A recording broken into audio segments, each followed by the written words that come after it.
Lalu mereka kejang-kejang. Orang gerejanya ikut tolol kayak Mikana. Oh itu kan tanahnya Palestina, kita harus menghargai hak Palestina. Nah itu namanya goblok kayak Mikana. Allah katanya Allah itu nama Tuhannya Islam kan goblok. Saya heran makanya saya sekarang udah nggak mau nyumbang Mikana ya. Gobloknya minta ampun. Ya, jadi aneh Mikana itu ya. Dulunya udah bagus ya. Lama-lama jadi aneh ikut-ikutan itu ya, ikut-ikutan Amin Wijaya soalnya. Goblok itu Cina diikutin. Tapi lagi kamu deket-deket Amin Wijaya, nanti kamu jadi compong. Bener kan jadi compong deket-deket Amin Wijaya. Diomongin bandel si Mikana itu ya. Nah, ya kan compong kan.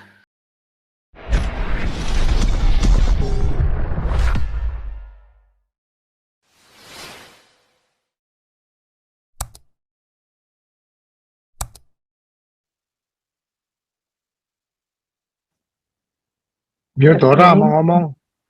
shalom semuanya, Opung Toba. Ini saya ada pendapat dan mungkin ini sebuah pertanyaan.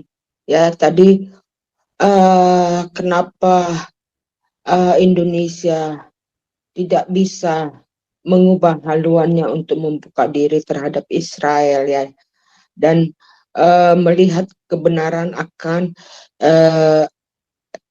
bagaimana powernya Amerika ini ya. Tadi Opung Toba menyatakan mengenai LA yang ada di Indonesia.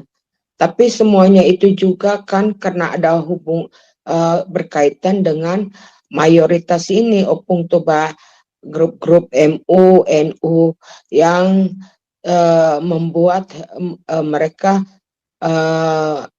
membuat kesalahan-kesalahan itu, bukan begitu Opung Toba?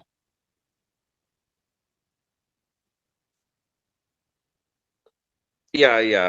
Ada satu pernyataan dari dari tokoh LAI ya mengatakan bahwa Israel modern itu berbeda dengan Israel Alkitab. Ya artinya kalau Betul. kalau dia berani membuat statement itu berarti kalau saya sih menyimpulkan berarti Alkitab itu nubuatannya tidak tercapai. Artinya Alkitab itu sudah gagal gitu menjaga menjaga ini ya nubuatan dan firman gitu ya. Kalau dia berani mengatakan seperti itu, tetapi ya mungkin dia berbuat itu alasannya politis Ya, demi betul. menyenangkan kelompok-kelompok Islam ini kan gitu kan. Tetapi Betul. tetapi ya itu pernyataan begitu tuh berbahaya gitu ya, sangat berbahaya. Jadi artinya Betul. uh, jangan sampai Anda mau jilat pantatnya orang sebelah gitu ya, Betul. tetapi itu akan membuat kebingungan. Ya, artinya ngapain Anda bekerja di Lembaga Alkitab Indonesia kalau membuat statement seperti itu? Begitu kira-kira itu Iya, gitu. betul itu. Silakan. Makanya kalau orang-orang Indonesia itu jalan-jalan ke Eropa, jalan-jalanlah ke museum seperti di Jerman. Itu ada salah satu museum sampai bagaimana sejarah dari Mesir, apa yang telah dipulangkan, itu ada di museum yang di Jerman itu. Jangan hanya jalan-jalan paparazi, belanja, lihat kota-kotanya.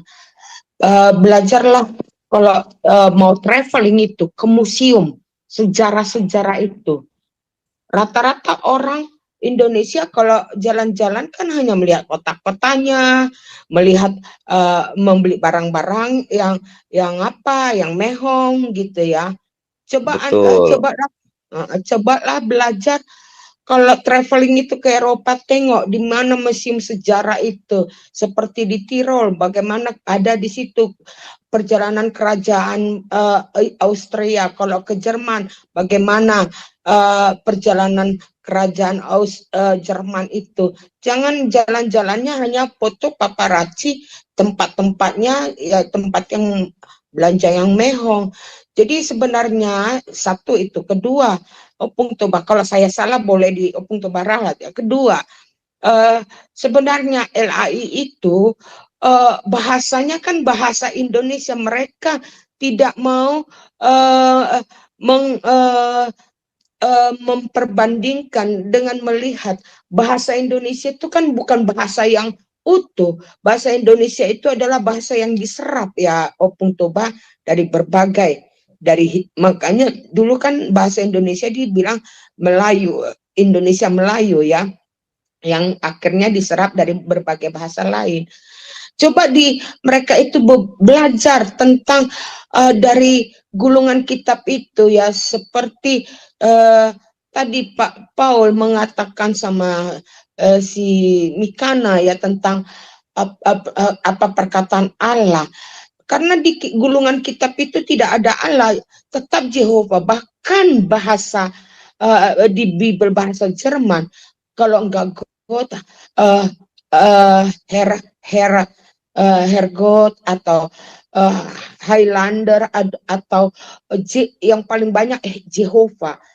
Bahasa kita kan udah bahasa pemakaian penyerapan dari berbagai bahasa asing. Seharusnya LAI harus mengapakan itu, meneliti itu gitu loh, sehingga persatuan Kristen itu jadi kuat, jangan terpecah ya. Terus ketiga, saya konsisten Opung Toba ya. Pak Prabowo, memang Pak Prabowo sudah mendeklarasikan bahwasanya tidak memihak ke sana kalau dia ingin menjamin Israel ya, ke perdamaian dengan kedudukan Israel.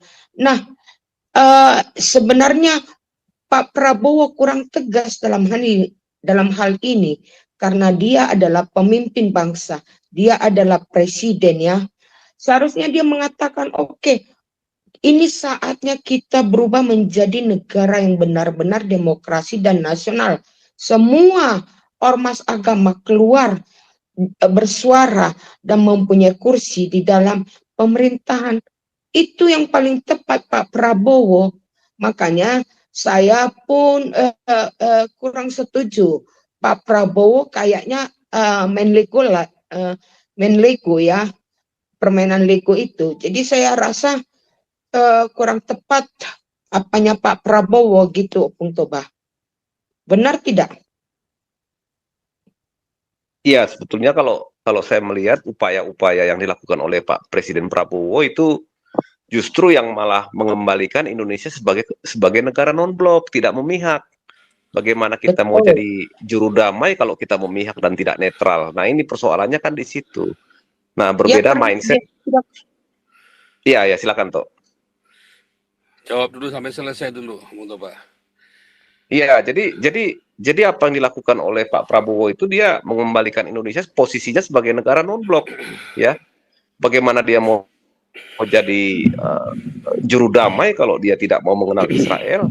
Bagaimana dia bisa berperan gitu? Sebetulnya kalau mau jujur, apa yang ada di otak orang-orang sebelah ini dengan jargon solusi dua negara, tujuannya bukanlah untuk mencari kemerdekaan atau hidup berdampingan secara damai. Solusi dua negara bagi mereka agar mereka punya pijakan dekat ke wilayah Israel untuk menghancurkan Israel. Jadi mereka mau menggunakan taktik seperti yang digunakan pada saat perjanjian Hudaibiyah dulu. Ya, boleh coba di googling apa itu perjanjian Hudaibiyah gitu. Itu yang dilakukan oleh Yasser Arafat sebetulnya. Nah, kalau dikatakan ini satu pendapat palsu dari si Satrawi itu ya, mengatakan bahwa Israel hanya ingin one state solution. Perjanjian Oslo itu adalah two state solution ya. Artinya Israel sudah memberikan Gaza, sudah memberikan 60% wilayah Yudea dan Samaria kepada Palestina. Ya, ini kan sudah menunjukkan bahwa Israel sudah mencoba dengan two state solution. Tetapi apa yang terjadi ketika Israel memberikan two state solution? Apakah ada jaminan dari Palestina itu untuk memberikan keamanan kepada warga Israel? Tidak ada. Justru mereka tetap dengan taktik liciknya untuk menggunakan ini sebagai strategi untuk menyusup ke tengah-tengah orang Israel dan menghancurkan Israel dari dekat dan dari dalam. Itu sebetulnya. Jadi nggak tulus perjanjian damainya gitu dari orang-orang Arab ini gitu, dan terutama orang Palestina ya. Jadi mereka itu hanya mau perdamaian, tapi mereka tetap mau melakukan terorisme. Kenapa? Ya mungkin karena perintah daripada ideologinya harus memusnahkan Israel, Yahudi dan Nasrani kan. Nah itu yang terjadi. Jadi Israel sudah tahu persis itu, makanya Israel sekarang kembali kepada suatu prinsip dasar bahwa dia tidak mau solusi dua negara. Kenapa? Karena itu tidak menjamin keamanan negerinya gitu, tidak menjamin keamanan Israel kalau solusi dua negara. Jadi Pak Prabowo itu sangat mengetahui persis apa yang diinginkan oleh Israel. Kalau misalkan Israel, misalkan dulu dia percaya dengan perjanjian damai yang digagas oleh Clinton, ya, Clinton kemudian Rabin sama si Yasser Arafat. Apa yang didapatkan oleh Israel? Ribuan orang Israel mati. Kenapa? Karena Intifada 1, Intifada 2, dan serangan roket berkali-kali dari Gaza. Sementara Gaza pada saat itu tidak diduduki oleh Israel. Gaza itu diduduki oleh teroris Hamas. Nah, jadi di sini orang-orang Kristen jangan mau ditipu-tipu, diprank oleh propagandis yang dari sebelah ini gitu. Bahwa solusi dua negara adalah yang terbaik. Tunggu dulu. Solusi dua negara tanpa adanya jaminan keamanan bagi Israel itu adalah menyesatkan. Oke, itu dulu Pak Paul. Silakan Pak Paul.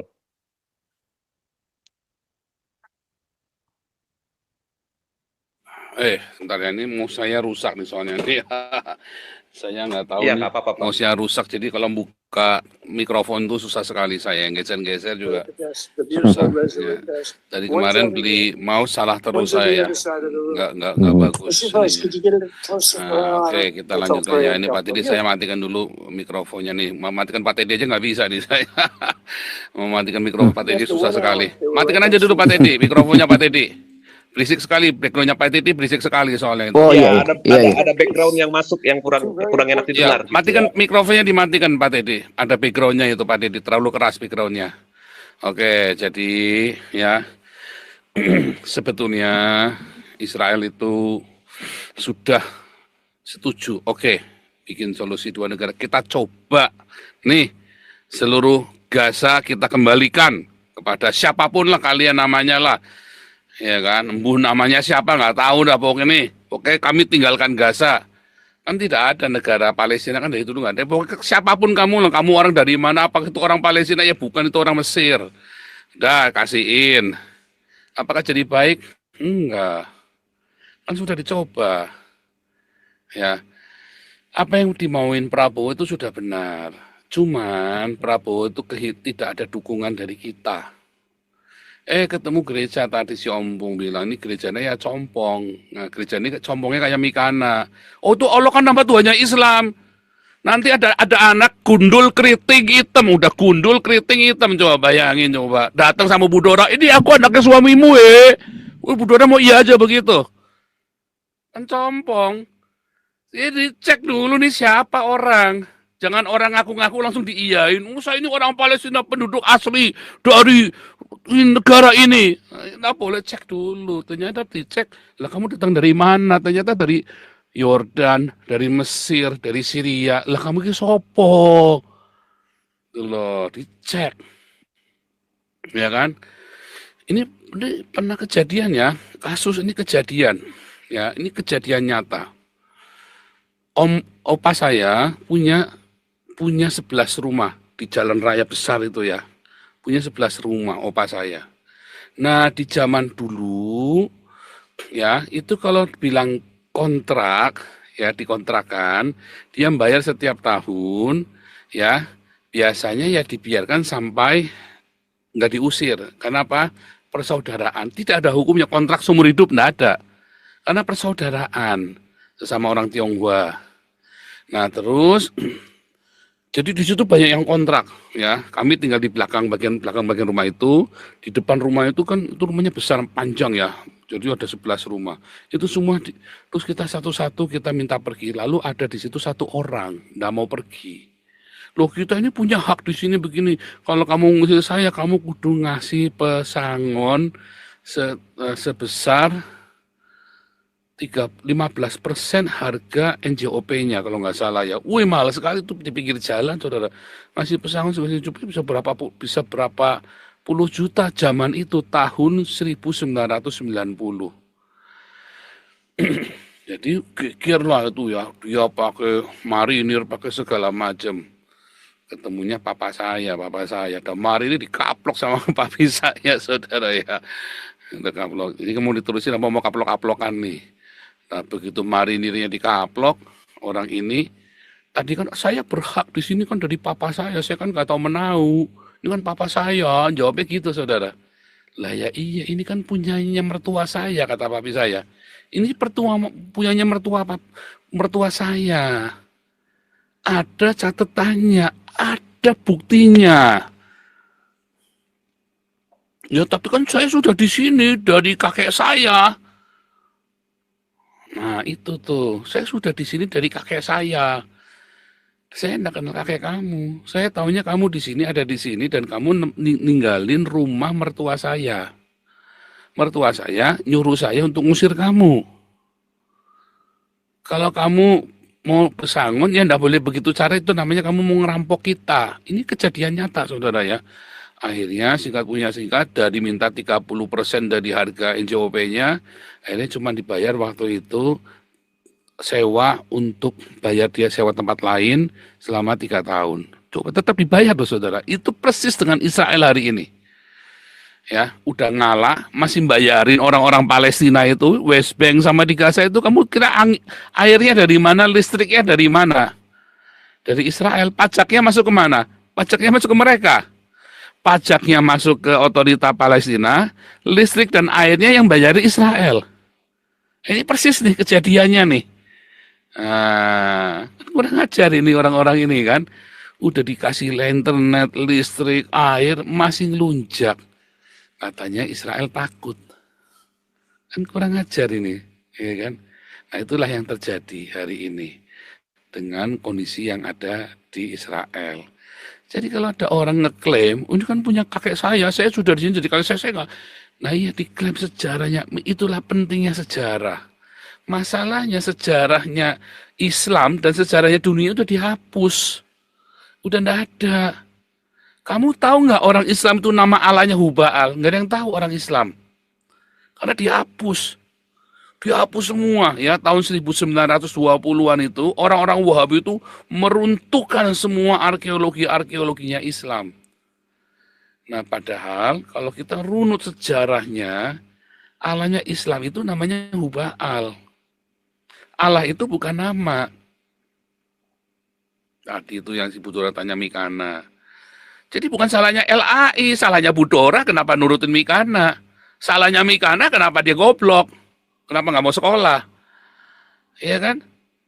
Salahnya Budora kenapa nurutin Mikana, salahnya Mikana kenapa dia goblok nggak sekolah. Kenapa dia nggak seperti saya sekolah pinter, tahu sejarahnya, asal usulnya. Ternyata Allah Islam itu namanya Hubal. Kamu boleh ngaku nggak ngaku, ya kan? Ya kan? Nyatanya bapak kamu ya itu loh. Ada anak dikasih tahu loh bapak kamu ternyata gigolo itu loh. Oh bukan. Ya kamu ngaku nggak ngaku, DNA-mu tuh tes DNA bapak kamu gigolo. Itu loh. Jadi kamu mau ngaku nggak ngaku, sejarah membuktikan bapak kamu tuh gigolo, ibu kamu tuh lonte. Jadi bukan masalah kamu mengakui atau tidak mengakui, tapi historis tes sejarah membuktikan. Bukan masalah pengakuan. Nggak butuh, kamu ngaku nggak ngaku itu histori udah bilang, kamu ngaku nggak ngaku itu bukan rumahmu. Mau kamu ngakuin itu rumahmu, secara historis itu bukan rumahmu, mau apa? Ada dokumennya semua lengkap. Orang-orang Yahudi ini, kamu mau ngakui tidak mengakui. Orang ini berbahasa Ibrani, nulisnya tulisan Ibrani, ngomongnya ya kan, Tuhannya sama, Yehova, bukan Yahweh ya.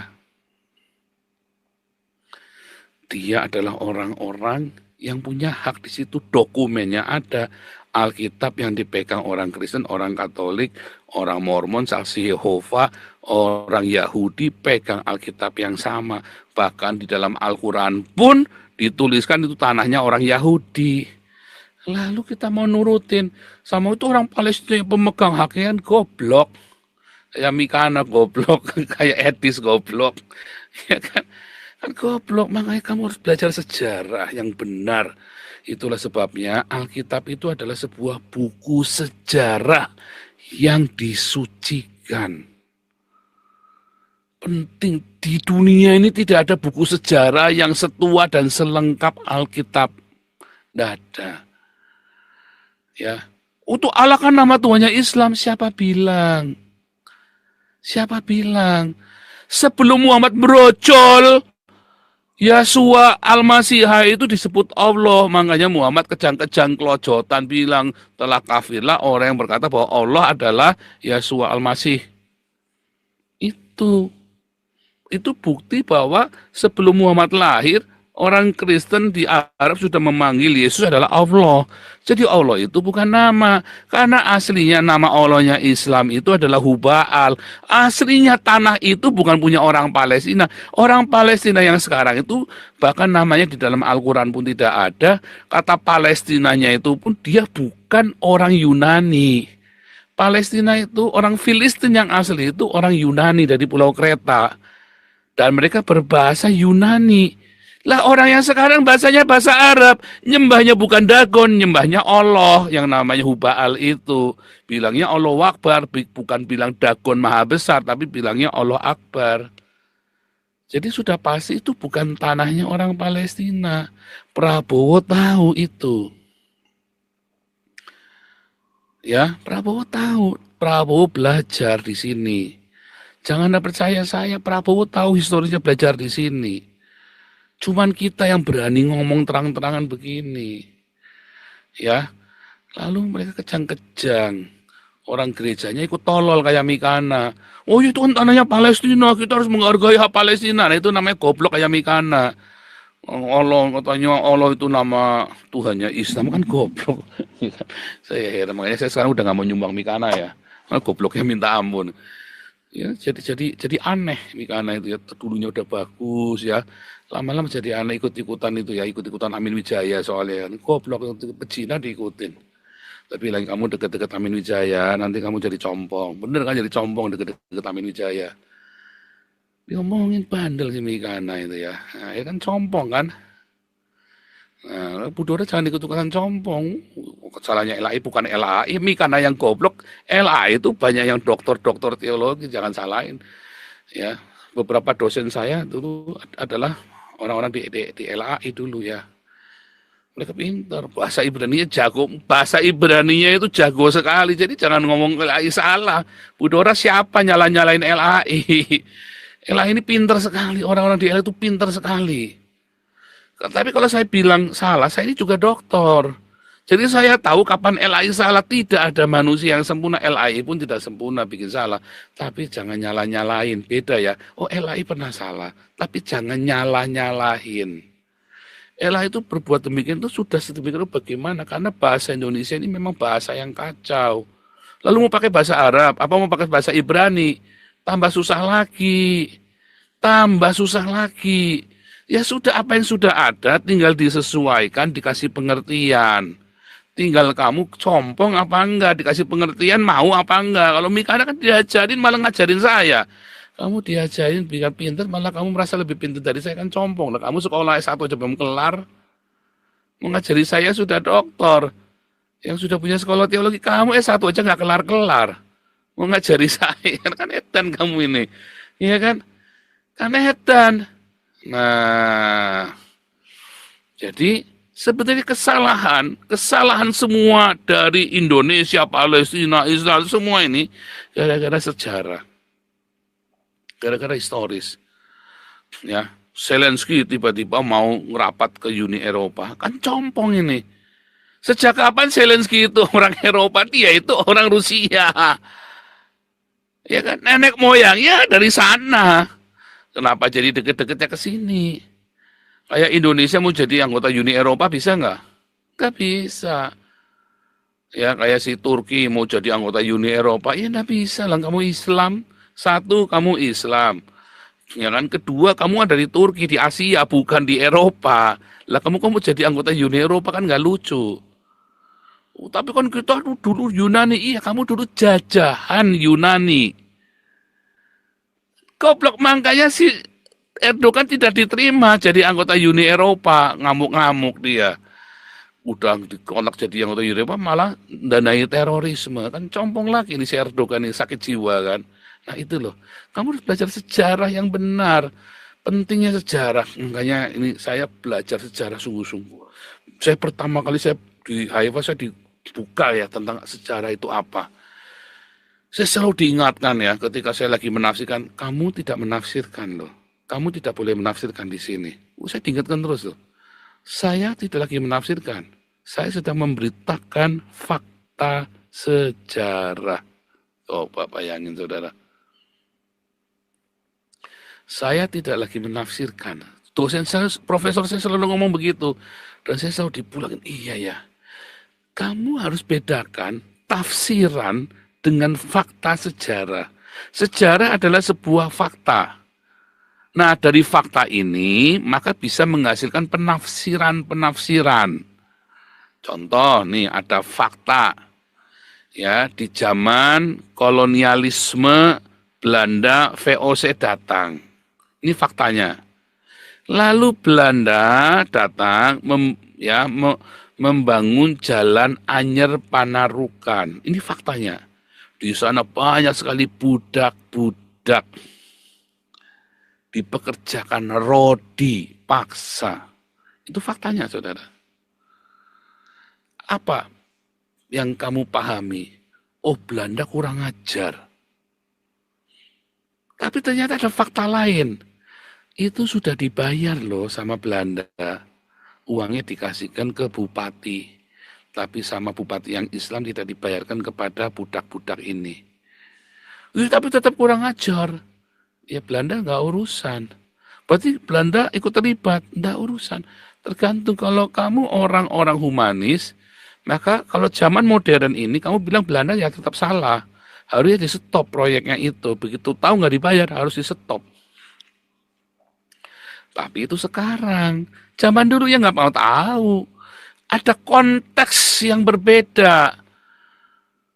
Kalau zaman sekarang, kenapa Belanda tidak mau beli sawit? Eropa tidak mau beli sawitnya Indonesia, minyak sawit. Karena Uni Eropa sudah mendapat laporan dari Belanda. Ini nanti akan terjadi bencana Sibolga, ya. Akan terjadi bencana di sana seperti yang akan terjadi sudah diramalkan. Makanya Belanda, Eropa tidak mau menerima sawit dari Indonesia. Semua produk turunannya tidak diterima. Sabun, kosmetik yang turunan dari CPO tidak diterima. Mengapa? Tidak. Kalau kamu menampung hasil kejahatan, kamu juga ikut berbuat jahat. Itu konteks hari ini.